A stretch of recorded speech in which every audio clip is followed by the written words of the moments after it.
You ask Tiger to solve. This deals with linear equations with one unknown. The final result is w equals 5. Let's solve it step by step. Group all constants on the right side of the equation. Add 8 to both sides. Simplify the arithmetic.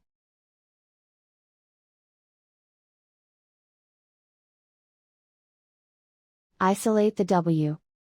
Divide both sides by 9. Simplify the fraction.